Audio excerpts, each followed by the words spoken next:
Hey there, folks. It's Aaron here to remind you that you could do your part to save the environment by helping us spread awareness of saving the environment. The best way to do that is, of course, going out and doing environmental things. Or you could give us money on our Patreon at patreon.com/evacstation. If our podcast is going, we can spread more awareness through our podcast. And then we can even read comments that you guys leave for pro-environmentalist messages and all that kind of fun stuff. So help us, help you, help us spread this message with our podcast by going to patreon.com/evacstation. And on with the show. Stealing silver, sing for justice. Keen to the scent, the hunt is my muse. A means to an end, this path that I choose. Lost and aloof are the loves of my past. Wake the white wolf, remembrance and last.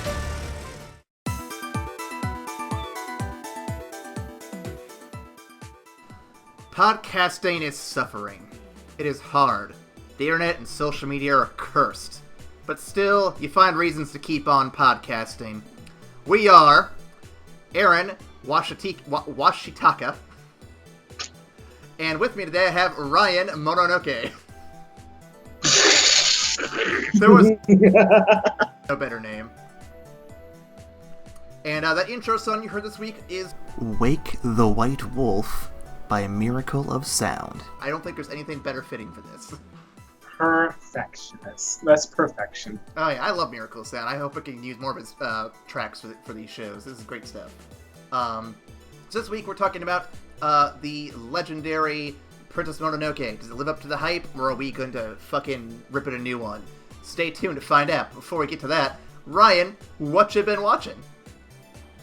Oh, well, let's see here. This week, I actually watched something I didn't expect to watch. I was in the midst of a YouTube binge while eating dinner, and I was checking out a couple of shows from Geek and Sundry, and I happened upon a YouTube a series called Spellslingers. Okay. Now, this is a show where a pro gamer goes by the tag Day9.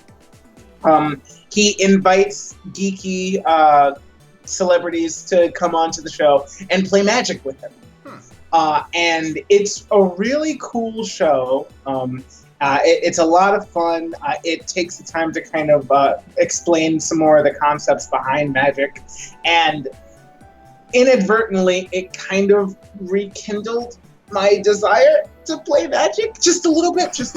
So, what instead of going to the nearest store and throwing away hundreds of dollars like I did in my last addiction fall off the wagon, I bought Magic 2014 on Steam. It costs $20, and I've been playing Magic on my computer just to pass the time, which is a lot better than I thought it was going to be. So yeah. Yeah, I feel you. I was a Yu-Gi-Oh kid myself. I never got into Magic, but I loved Yu-Gi-Oh as a kid. And the one thing I always loved is where I could stop buying the cards and just buy the Game Boy Advance games, which literally had like every card of the sun just in one cartridge for $30. I'm like, why can't every game do this? Why can't they just make it a digital version for those of us who don't want to lose our life savings buying that one rare card we need to get to make that awesome strat happen? Because capitalism. Sadly. That's why I'm a big fan of Tabletop Simulator and shit like that, so you can at least try the games out before you buy them. And other cool shit like that. But yeah, no, that sounds pretty cool, man. I think I played one of the Magic the Gathering games on PC, because a buddy of mine insisted on it, and I'll say this much, I've always wanted to dabble in it, but because I got into the Magic, or the MTG game late, I didn't want to spend money on the cards, so I'm always like, if I can find a cheap alternative way just to play the game, like on a computer or some shit, I would just rather do that.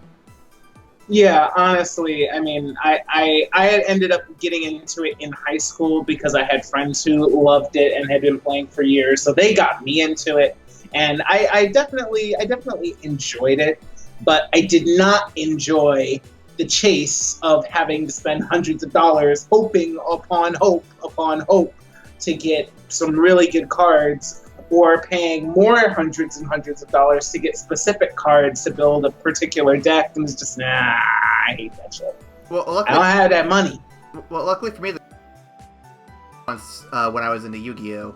And when I was getting paid, half the time I'd be like, hey, could you just give me Yu-Gi-Oh! Cards instead?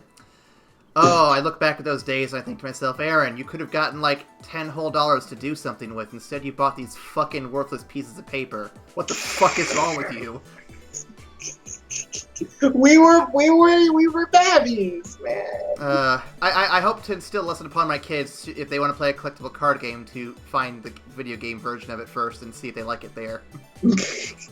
At least, because I mean, I'll have a system for it probably, so they'll have the opportunity.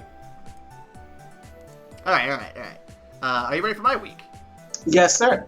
All right. So I have decided to jump ahead many moons and watch Lost World: Jurassic Park because I was on a kick. I downloaded the Dinosaur Park Builder game for my phone, and I've been on a kick for Jurassic Park again. So I thought, you know what? We got the DVD recently, and we have a free afternoon. Let's watch some fucking Jeff Goldblum magic here. And so we spent the afternoon watching that film, and it was a good time. Good time. Nice. I will stand by my assertion I've been making to friends of mine. I don't remember if I mentioned it here on the podcast or not, but I think I like the original trilogy, the whole trilogy, to an extent more than the newer movies. That being said, I think the story of the last two are still better than the third movie, but that's besides the point. That was because I think the first three movies do a better job capturing what a dinosaur would actually behave like and look like. And I'm not trying to down anybody, but the first movies, they feel more like actual creatures in the space rather than just like these big cartoon animals. And while I like some of what Fallen Kingdom does, I have to admit, some of those dinosaurs act like fucking cartoon animals. Yeah, I still need to see Fallen Kingdom, but you brought it up in the past, yeah. Yeah, so, still holds up. I really enjoy it. I think it's probably my second favorite movie of the bunch, but I'm also biased because Ian Malcolm is the best person in the world. So, yeah, go check it out if you haven't seen it yet. Which I don't know why they wouldn't. It's been like, what 20 years? Gotta be close to that by now.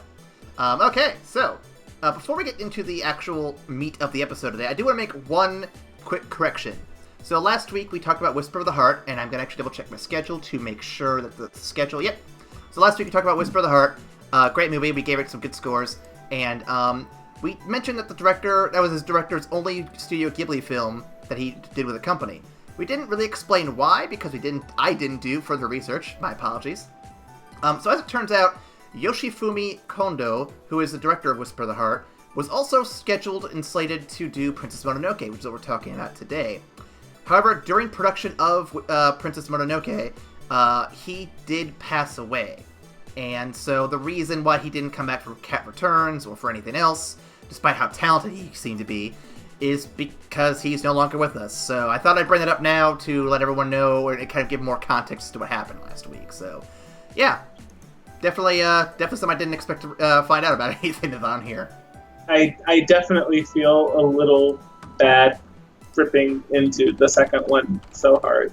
Well, like I said, though, it's not his fault. He wasn't there to save it. Right. And, yeah. Oh, wait. Okay. And then there's another director we'll talk about here later on. He has at least one more movie under the Ghibli belt who has also passed away. It's not Miyazaki. Calm down, everybody. But he has done a few movies that we've actually liked, including my personal favorite. And Ryan, I think you actually really enjoyed his other movie, Only Yesterday. But we'll get to him in a few weeks. So, good guy. Good guys. These are all good directors. I really love all the work they do. Okay. With that quick correction out of the way, let's move on to today's film. Today's SummerSlam, which, again, I'm well aware, everybody, that it is currently, at the time of airing this episode, September 31st. We're now officially in fall. Fuck off. Wait, is it 31st? Let me make sure I'm looking at the right one. That's record date. Oh, fuck, this is going to be September 12th. Yeah, so, yeah, I know it's not really summer. Just chill. But this week on the SummerSlam, we have the Studio Ghibli Titan, Princess Mononoke, which was released in 1997. A fine year indeed. Since release, this film has grossed a total of $159,375,000 worldwide, And, until Titanic, it was the highest-grossing film in the Japanese box office. That's pretty good. Yeah. The English dub features notable names such as Billy Bob, my favorite, John DiMaggio, Claire Danes, John DeMita, and Jada Pinkett Smith. Wait, what? Yeah, she was in this one.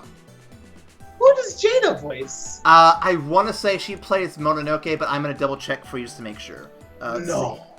What's the movie again? Mononoke, IMDb. Let's see, cast and crew. Here we go. I'm gonna just talk out loud as I'm doing this here, so everyone knows what I'm doing. She plays Toki, so I don't think she doesn't play the main girl. She plays Toki, so I think one of the ladies in the village.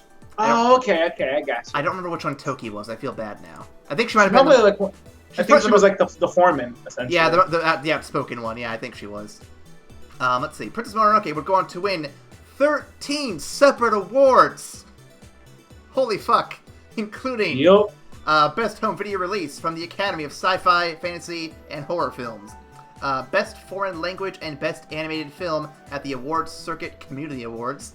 Best Film and a special award given to the singer of its theme song from the Awards Circuit Community Awards. Did I do that twice? Whatever. Best Film at the Cinema Junpo Awards. Best Film, Best Animated Film, and Best Film Reader's Choice at the Mainichi Film Concours. And 2 awards from the Nikon Sports Film Awards.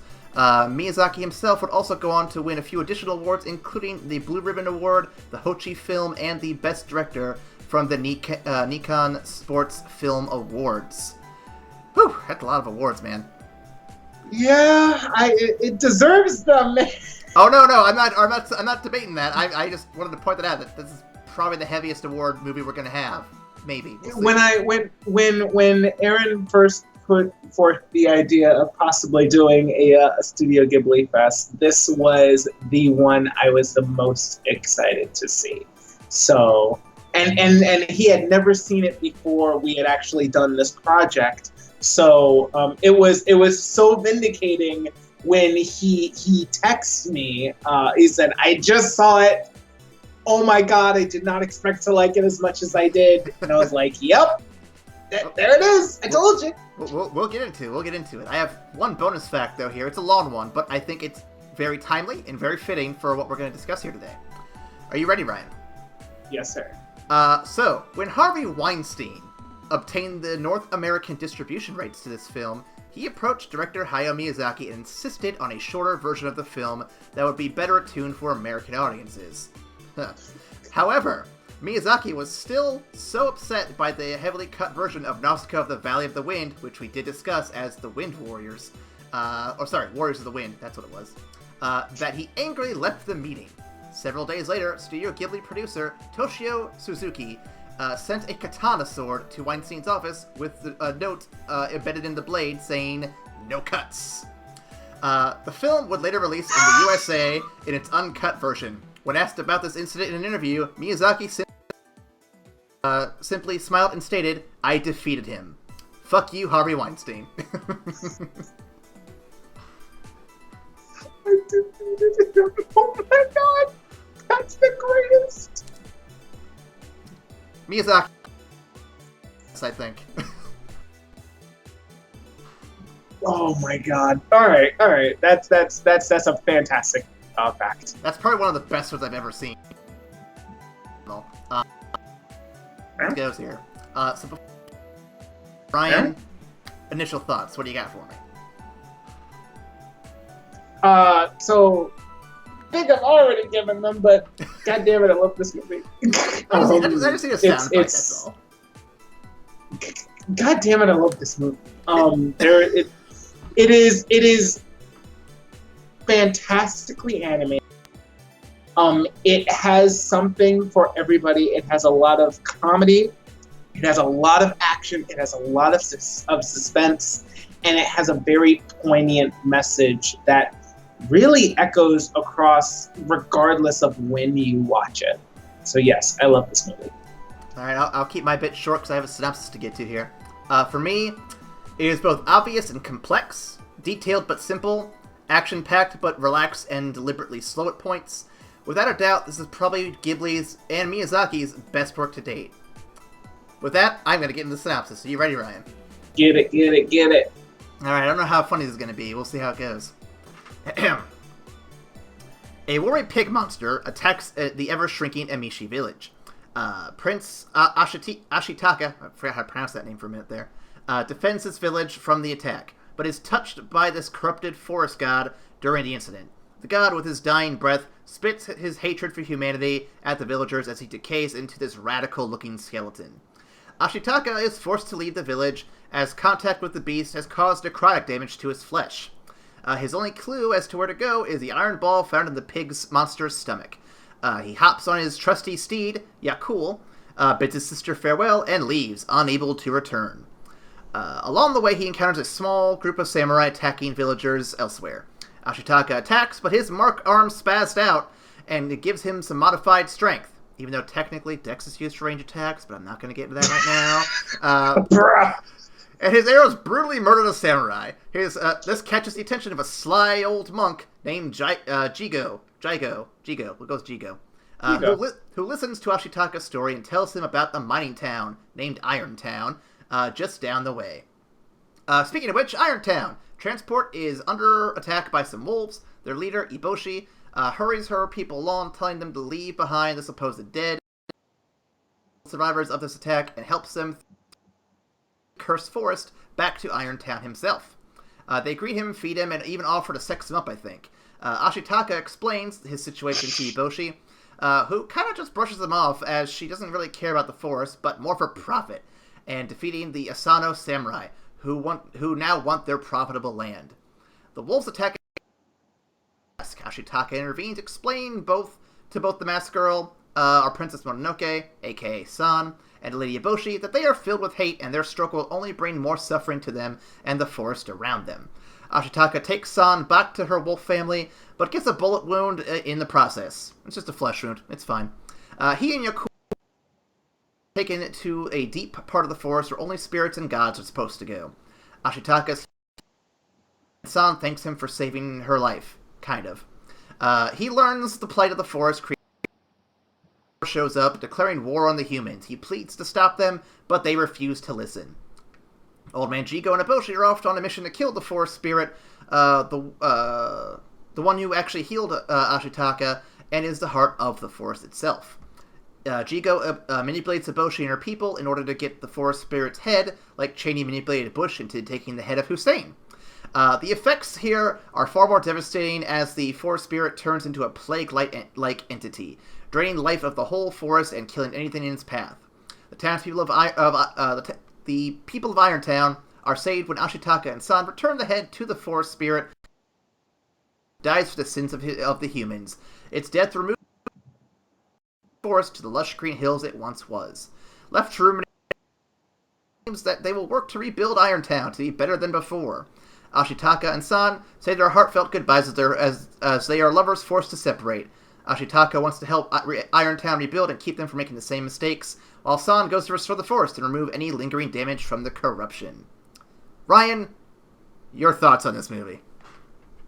Man, there are a lot of packed messages in this particular movie. It's really easy to just kind of get caught up in the, oh, well, this guy got cursed, and so he had to leave his home to find the remedy, and in the midst of it, he had to save these people and also save the forest, and that's the movie, and it's great. But I think what really carries out, at least for me personally, is there's no central main villain. You took one of my questions already. I like it.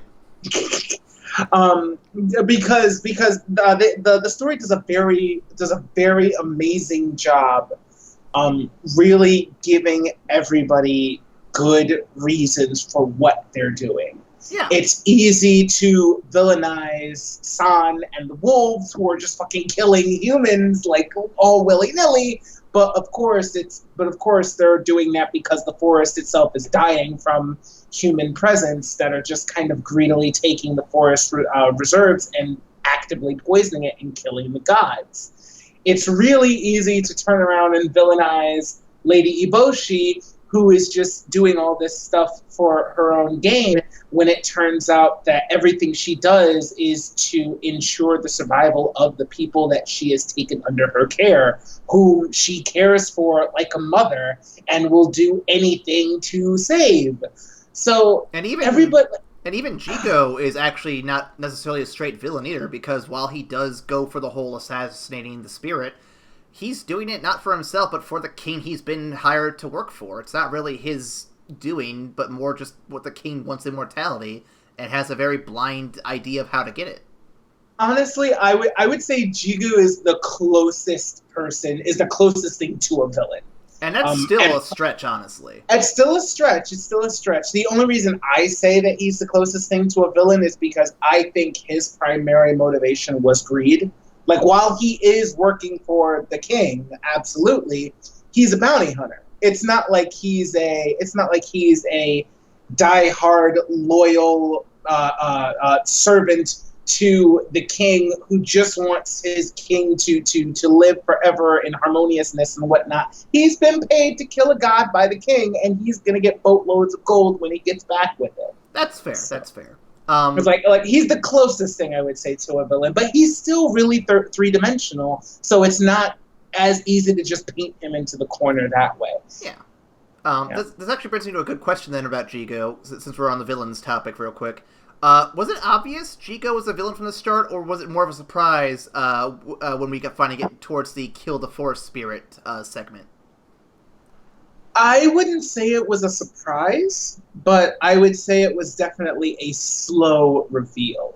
Okay. I mean, it wasn't like this is the guy who shows himself to be the kindly old man, and then like in the third act he takes a fucking mask off and is like, "Ha! I was the devil." It's Old Man Jenkins, the man who haunts his abandoned cemetery. Yeah, that guy. No, it wasn't a Scooby-Doo twist. Get him, Scoob. I think it was just as we spent more time with him, more and more of his character was shown. So it was never that he was outright lying. I feel like everything he showed to various characters was the truth. And it just really describes how complex and how three-dimensional of a character he actually was. So he could be that kindly, world-wise traveler that helps this kid out who's been fucked up by circumstances that are completely outside of his control. But he's also that guy who's trying to make it in this cruel world by hooking up with skilled people and getting paid to do impossible shit. So yeah, he's both. All right. I definitely agree with your assessment, though, on the fact that the villains kind of are the quote-unquote villains, I should say, are all three-dimensional. Like, for example, look at Lady Eboshi, for example. She takes in all these different prostitutes and gives them actual jobs and treats them like actual people, gives them better food and health, gives them a good home. You can't really say she's all bad if she's doing stuff like that for people who are in bad situations. I think there's, like you said, there's definitely more to these characters than almost any other film I think I've seen. But especially if we're just looking at the Miyazaki Ghibli films, they are definitely some of the most fleshed out 3D characters we've had in this whole thing. And it's definitely refreshing. Not that any of the characters we've seen thus far are bad, but just to have these characters who are so much more human than anything we've seen so far is very impressive. I guess this leads me to my next question here, which is kind of it's a multiple question, so I'll read it all out here and you can break it down. Is San a good figure / icon for women in feminism? And likewise, can the same be said about Eboshi? And is Eboshi all bad? Ooh, that's good. I think San is definitely is a good figure and icon for women in feminism. I think just this. Well, let me hear your thoughts on that. Okay, so let's just start with San. That's an easy one. I'd say yes, she is a good icon because She is an empowered person making her own decisions to take active steps to protect what she cares about, and she's making active choices in the film. And so she is definitely not just a good icon, but also a good character. I think that's the important thing. You can have a powerful woman be this icon in your film, but if they're just this badass woman, like, for example, I'm trying to think of a good one.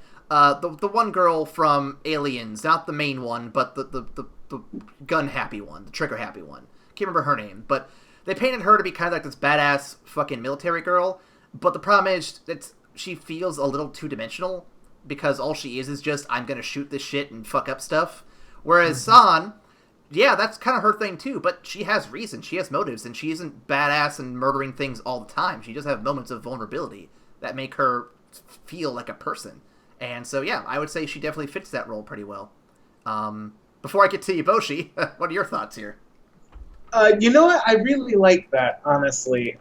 The idea that a good icon, a good feminist icon, isn't somebody who's just a badass and can do everything that men do, but also can take the time to be human and be vulnerable and have these really fleshed out desires and a lot of agency in their choices and what they're actually doing.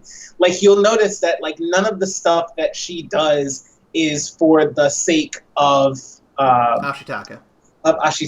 Like, it's never, her story never becomes about him, or at least, like, a small part of it does, because he saved her and he took a bullet for her and he's in the midst of dying, so she's like, okay, I'm going to get him to the forest spirit who will heal him if you like. I owe you one. But her main story is always about the forest. And I think the best thing that they did for her story is, at the very end, she chose to stay in the forest. Like, Ashitaka was going back to the village because he wanted to help them rebuild and help them do shit better in the future. And she really cared for him and really liked him, but, like, she could not forgive the humans for what they did. Well, so, like, that was the strongest character choice I've seen. And I'm like, that's really, really good stuff. Well, it solidified her as a character. Well, and to add to that, too, I think, and we're going to get off topic for a minute here, but I think the reason they couldn't go into each other's worlds is pretty obvious to me. He couldn't join her in the forest because the forest, the creatures there, wouldn't accept him. He is not one of them. She's been around the wolves her whole life, as far as we know. And so, yeah, she's accepted hands down. But he's been in man's world this whole time. Him trying to join in with her, just even though they love each other, they wouldn't accept him, and they both knew it. And I think the reverse is almost true for San, because she was, for lack of a better word, a terrorist to the people of Irontown. Admit it, she basically was. That's real. No, that's real. I will definitely agree with you on why San couldn't have gone to the city if needs be. I think Ashitaka would have made it in the forest because he is a human who is respectful of the forest. And I think you see that as Ashitaka is going about, he actually gains the respect of a couple of the gods, like San's mother included. True. I think he had a better shot of living in the forest than she did in the city, but I like that their main choices to go where they were going to go reflected what they wanted to do with their life. Like, he wanted to help others be better and build a home there because he had no home. He had been exiled from his village. He couldn't go back. Consequently, the forest is her home, and she wanted to rebuild that. So they both made decisions that were important for their character motives and not just for each other. So they steered so clear out of that trope, it was the greatest thing. And I do like how at the end they still say they'll see each other from time to time. So they're still... They're going to do a long distance thing. It's going to be fine. It's sweet. It's cute. I love it. It's really cute. Okay, before we get too off topic here, back to the Lady Eboshi real quick.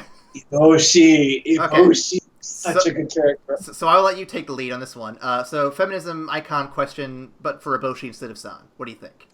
Well, I mean, definitely big ideals in terms of feminism.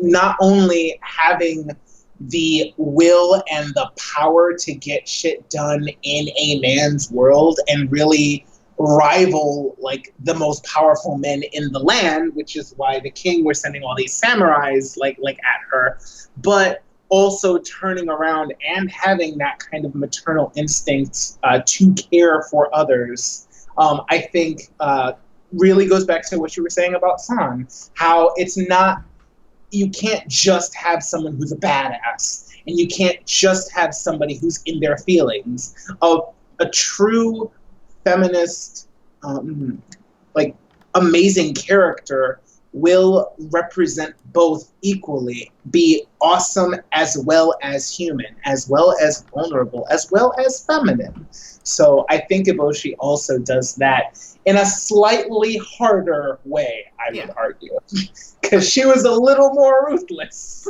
in terms of what she was willing to do. But I think that's good, though. I think having these two different types of feminist icons in one film being rivals to each other and not even fighting over any men or anything like that, but over the ideals that they both represent is a very good way to do this. And I think it's amazing that this is from the Studio Ghibli movie brand, which, no offense, but they have had some movies where they've had some less than ideal characters representing sexist ideals. Right. Not gonna shout any names out here, Porcarosso, but okay. Speaking of male characters, what does this film say about the ideal male role model?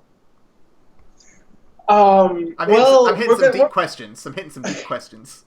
Well, we're gonna just flat out say that Ashitaka is meant to be like the perfect person, like period. Yeah. But okay. So let's dive into that then. So Ashitaka is this character who's supposed to be the ideal role model. What exactly does he bring to the table that the traditional male role model doesn't bring to the table? Well, I mean, while also hitting the points that all male role models should, quote unquote, have, being strong, being skilled, being chivalrous, being noble, all that good stuff, he also shows respect. He also shows deference.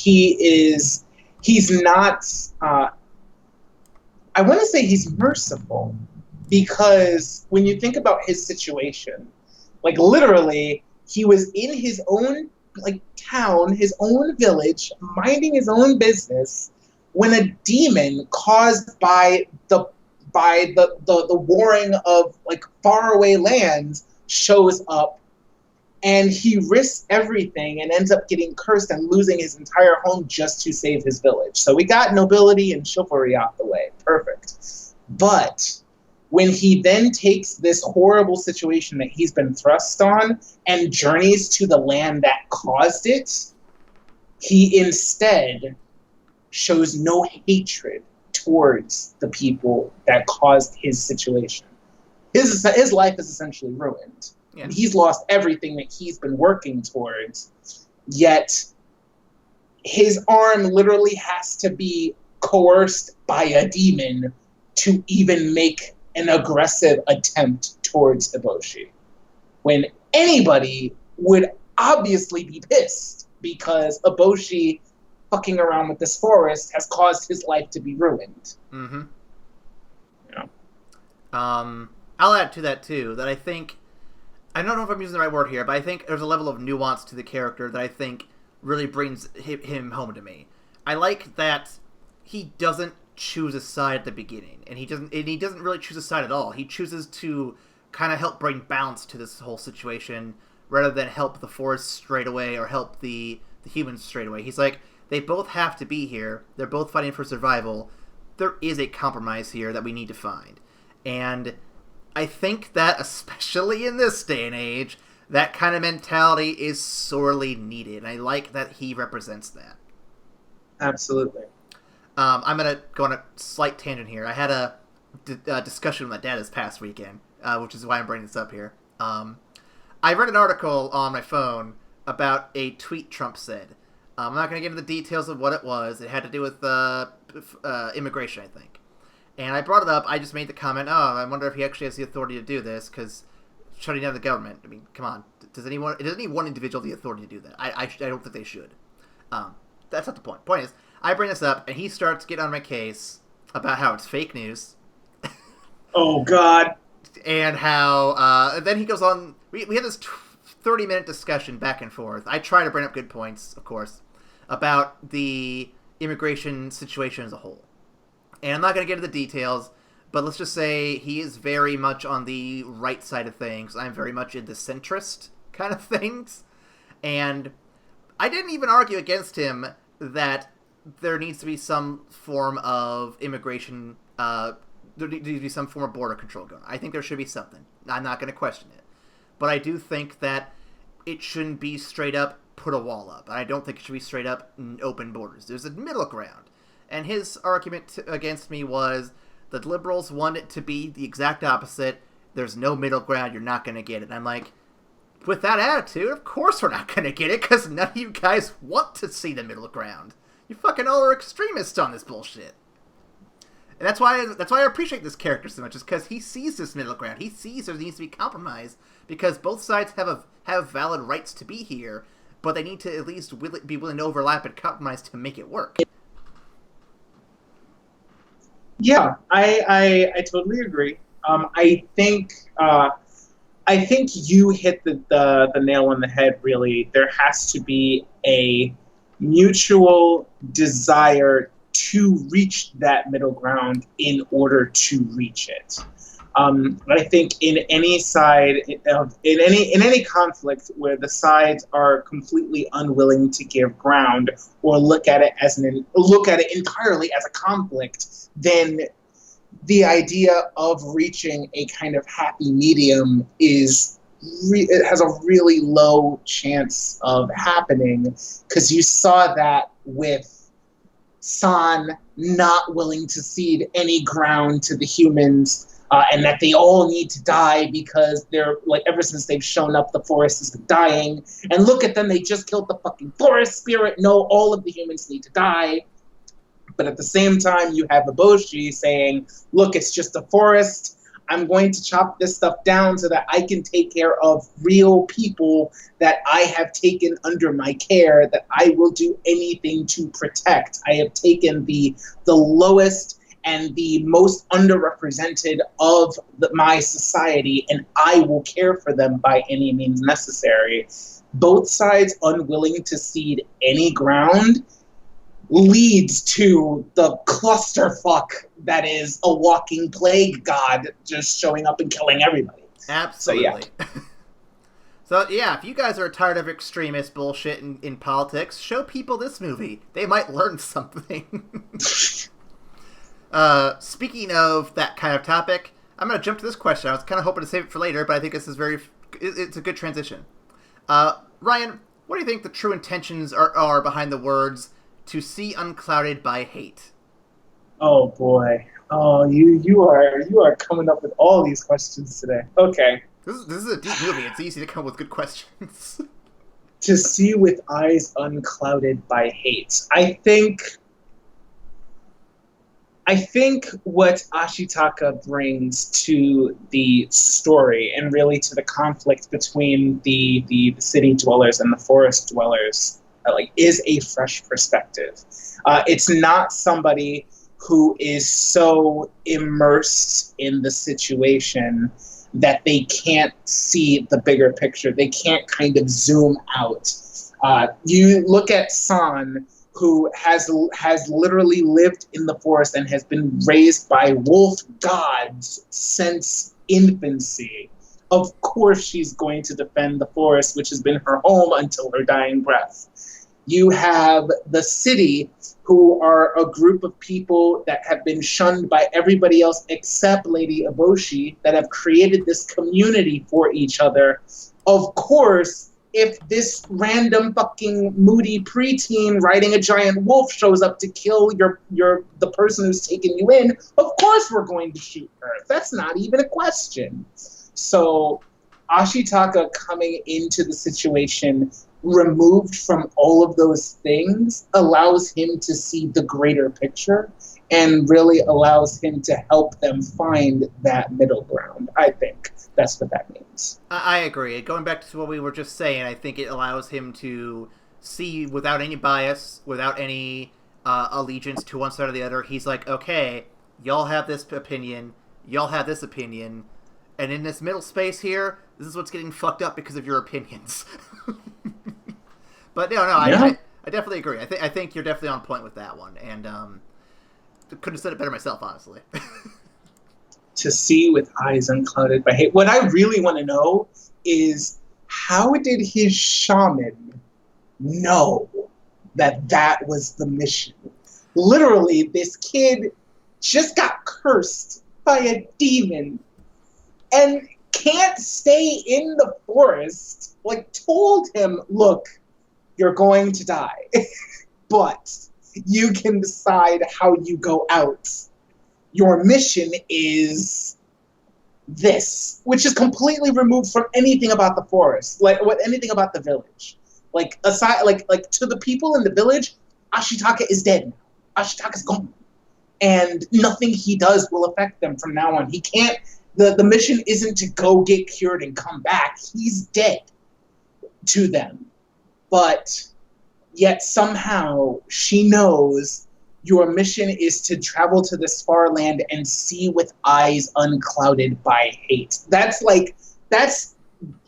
the most concrete, like, on point mysticism I have ever seen. It's pretty good. I'd love to know how Miyazaki knew that was going to be such a relevant phrase all the way down into 2018. Honestly, I think that's just. I think conflict is a key part of the human condition, Sadly. Like, honestly, that, like, this is the type of movie that's always going to be poignant. Yep. Because there's always going to be some type of major conflict that this can apply to. Without question. All right. Let's see. Speaking of conflict, would you have liked to see more context regarding the struggles with the samurai and the samurai and the Asano people? Actually, I didn't need it.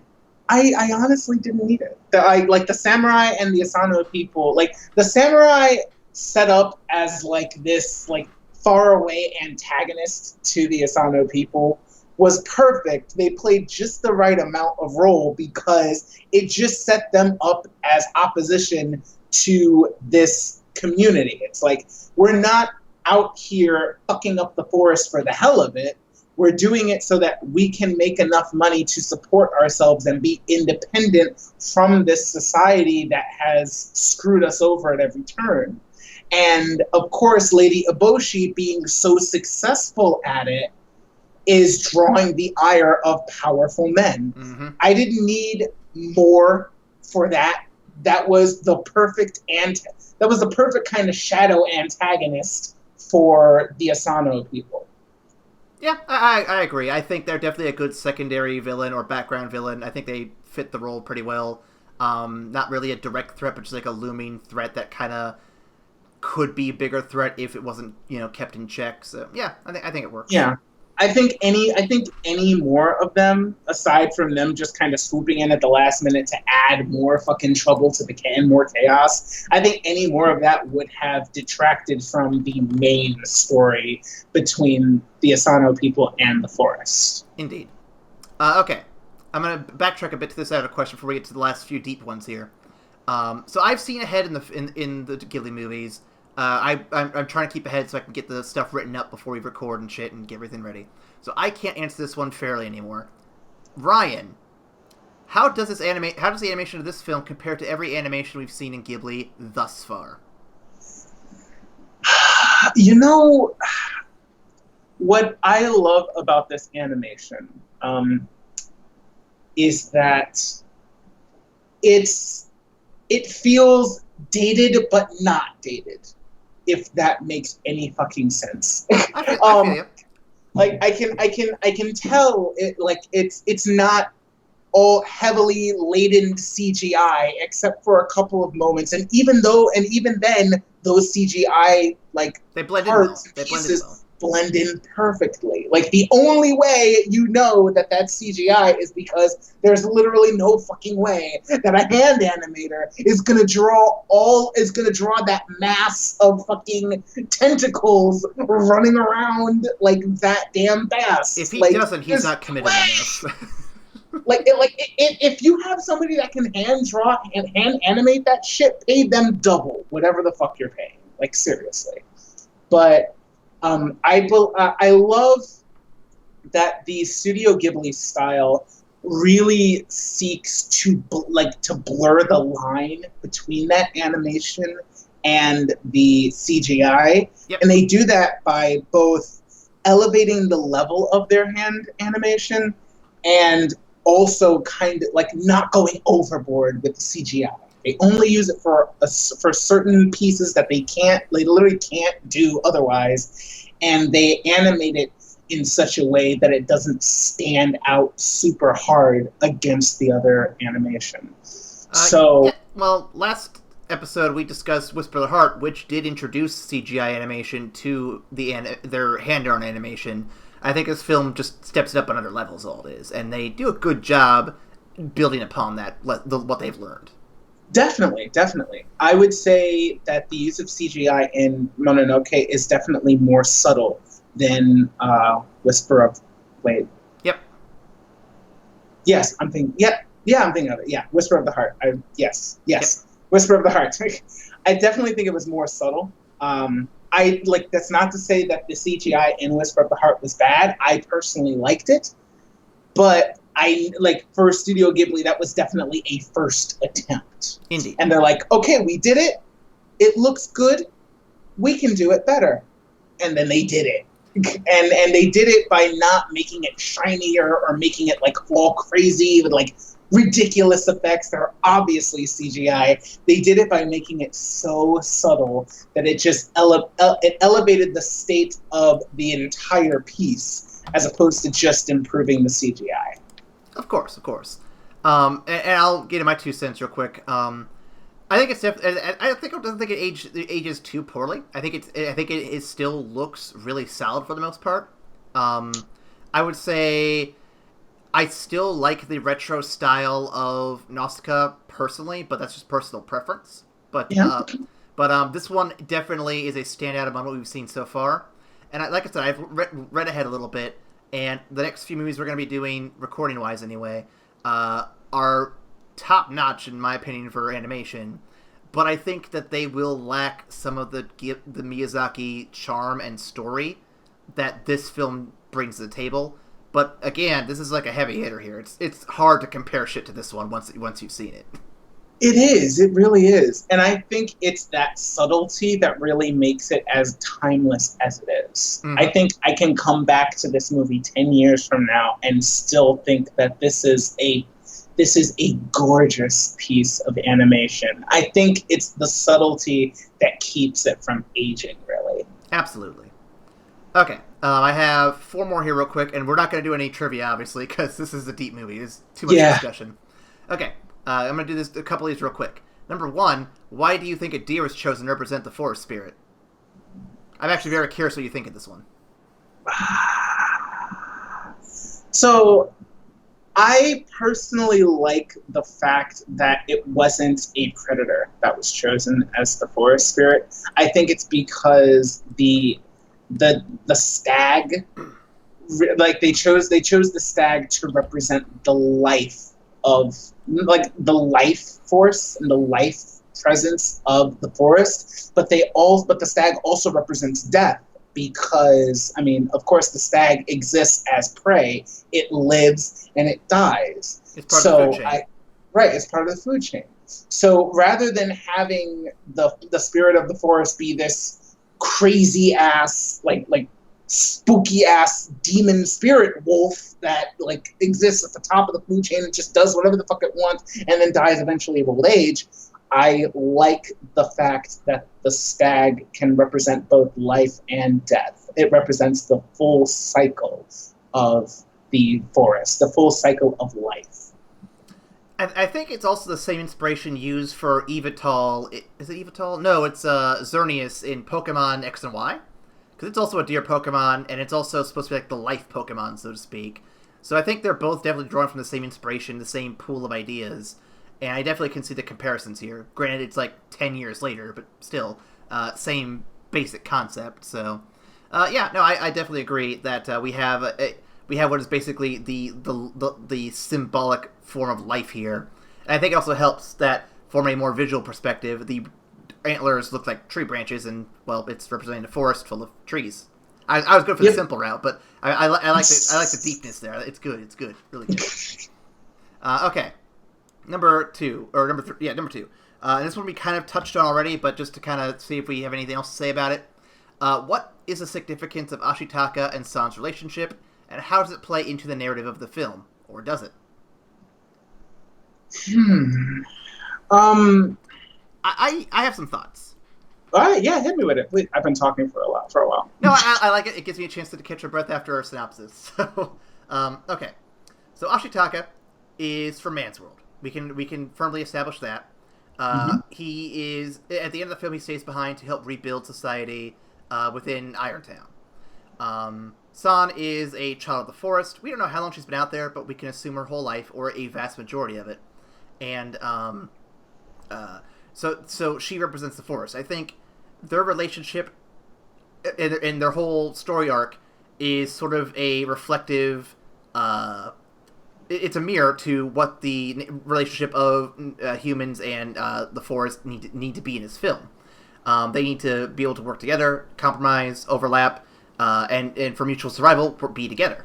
And they sort of represent that. I mean, in the end, they have this long distance thing, sort of indicating that while they are together and while they're working for the mutual benefit of one another, they have to do so separately because man will inevitably poison and corrupt the nearby forest because they do need to consume, they do need to build, and unfortunately some things do break in that situation.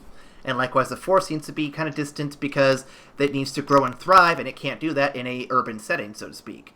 So I think that's sort of what their relationship represents, and I don't know, I kind of like how that plays into it a bit. It's not in your face and direct, but when you look back at it, it's like, oh, that seems very obvious when you look back at it. You know what? I really like that. I really like that synopsis. I mean, I definitely agree with it. I would just add that I feel like both Ashitaka and San represent almost the best that their respective homes have to offer. Yep. Because San, while she has that reverence and that kind of brutality of the forest, she also has this ability to kind of reach that middle point, to kind of give halfway once somebody has earned respect. Where at the same time, Ashitaka, who can also summon that brutality which I thought was really, really cool, like having the curse mark give him like that crazy ass strength, like the power of hatred is only to destroy. So when he turns on his fucking destroy form, he will wreck some people, but he chooses not to use that because he wants to add to life rather than take it away. He can, and he has that willingness to do so to defend those that he loves, but it's both of their abilities to kind of try and reach the middle ground that I think is really important to highlight in both of their characters. Absolutely, and to add to that too, I'll throw in here. They're also both very young characters, both like teenagers, I guess, like maybe as old as 18 tops, probably more like 16. And younger characters tend to be representative of the future because they have so much more growth and life ahead of them that not only is their relationship fantastic. So it shows that relationship will be hopefully what the world turns into, and I like that. So, all right, building off that a little bit. Next question. In Palm Poco, we asked ourselves if there's a limit to human expansion. Here now we ask ourselves, is it more of a balance humans have to have with nature, and what does that balance need to look like for our mutual survival? This is kind of an open-ended question with no solid answer, but I'm just curious where your thoughts lie on this one. Well, I definitely feel like Mononoke is it's more of an ode to what Miyazaki thinks could be possible, or rather wishes could be possible. What should be possible? Yeah, what should be possible. Pampoko is more of a commentary on how it is currently and how it seems destined to remain, whereas Mononoke is definitely kind of a love letter to the things that could be if we tried really hard and tried not to screw over the earth. There can be a balance that's achieved with mutual respect and deference. So I definitely kind of see this as his ode to the world that could be. Yeah, I can agree with that. Yeah, I'll move on to the next one real quick. Last question I got here for you, Ryan. And I think we've touched on this one a little bit as well, but again, just to make sure we covered all our bases. Can you see ways in this film as being relevant to the modern age outside of the struggle of man versus nature? Like I said, I think we've covered that a little bit. Yeah, I think we covered that a lot. I mean, you hit it on the head with the idea of needing to be able to compromise, and that the middle ground between both sides can only be achieved if both sides are willing to work towards it. I think this movie also shows what happens when sides are not willing to work towards it, and the disasters that can come from the dangers of extremism. Extremism? Words. Yeah. You know what I mean. No, I know what you mean. The extremities of opinions on the left, right, up, down, all that stuff. Right. I mean, we had already said that conflict is kind of a part of the human condition, and there's always going to be a big conflict that you can apply this to. That this will have a parallel to. So I think in any situation with opposition, this really showcases a way to try and get out of it, to kind of take a step back and look at the larger picture. Don't just focus on how this affects you and yours, but also consider the repercussions it has for others. And when you take into account the entire scope of the situation, you'll be more equipped to reach that middle ground. Absolutely. Okay, so that's all I have for the discussion questions. I had to think what I was saying there. So moving on to a quick conspiracy corner segment. Music. Okay, so no direct references here, but from what I've been reading, the closest I got here is that like in Totoro, the spirits live separately from the humans in secret. So you see them, but they don't really make an appearance except in certain situations, and in most cases they're just kind of hiding in secret from the humans, kind of like they do in Totoro. So nothing crazy, nothing too crazy. No trivia this week and no mailbag. But again, if you have any questions, comments, or concerns, or you want to ask us questions, or you want to just say, "Hey, Ryan, you're a cool guy. Don't be lonely," send your questions to us via Tumblr, Twitter, Facebook, and Ryan, what is that email? That is evacstation@gmail.com. Absolutely. And of course, if you want to help us out as well, $1 a month to Patreon. Cheaper for $12 a year, basically. It's cheaper than buying any of these movies individually. You can help support us to do this show on and on and on, my friends, and we'll keep doing all sorts of fun stuff, including upcoming next month for you. It'll be a few months for us because we're recording it here soon. The Halloween special. You'll be getting 2 podcasts a week because we're fucking stupid, and we like Halloween, and it's gonna be a good time. We already have some names picked out for what movies we want to do. We're excited. It's going to be fun. All right. Moving on to the final segment here, which is the closing thoughts, Ryan, where we critique the movie. If you haven't seen the link down below, guys, click it. It tells you how our ranking system works, from platinum to shit. We have 7 ranks that kind of determine what we think about the movie. Ryan, I think we both know where it's going to fall, but I'll let you take the floor first. How would you rank this film on our scale?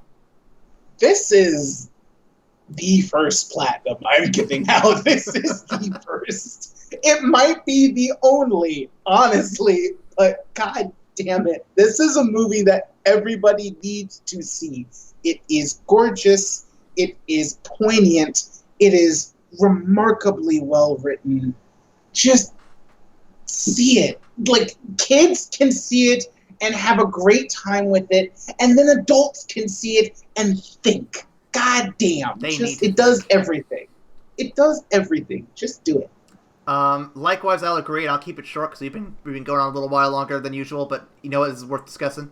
I'm going to say platinum as well. This is my second platinum. If you guys remember, this is up there with fucking Grave of Fireflies, and honestly, I still think both films are something that everyone needs to see at least once because they instill so many lessons about compromise, seeing situations from the other point of view, and there's just so much. Did I give Grave of the Fireflies a platinum? I did, but we didn't have the system set up then. If you want to retroactively give it something, you certainly can. I can't remember, honestly. I can't. I know it was either platinum or gold. Okay. It was either platinum. I'll take your word for it. But yeah, no, it's definitely up there without question. It is probably, if not my first favorite, definitely second favorite. I like World War II lessons. I think you learn a lot from those. But I think both these are. I think it's a timeless film nonetheless, just with what you can learn from it. And if you have not seen Princess Mononoke yet, English, Japanese, whatever, make it your mission to see it as soon as possible. Because it's, if you're not going to see Grave of Fireflies, at least see this one. This is a fun one, and it still teaches all the valuable lessons that Grave of Fireflies does kind of hit on a little bit. It's less soul crushing. Yeah, it's less but Ryan, I think a little soul crushing is needed every now and then. Not all the time. I mean, you're right. But for people who want to get an amazingly poignant message without uncontrollably sobbing at the death of children, this is your movie. Mm-hmm. But yeah, that is our podcast this week. We took a long time to discuss this one, but I think this is the one movie that definitely needed it, without question. Absolutely. So thank you for joining us this week. Next week, let me check my schedule here. We'll be discussing, oh wow, it's the next one we're actually recording. My Neighbor, the Yamadas. And then after that, we'll be and after that, Ryan will actually be recording in order of the rest of the movies. So we'll be able to keep track of things better. Nice. Can't wait. Yep. So stay tuned next week for more of the inappropriately named SummerSlam in fall, and we'll see you after the credits. Bye. Quiver like a bowstring's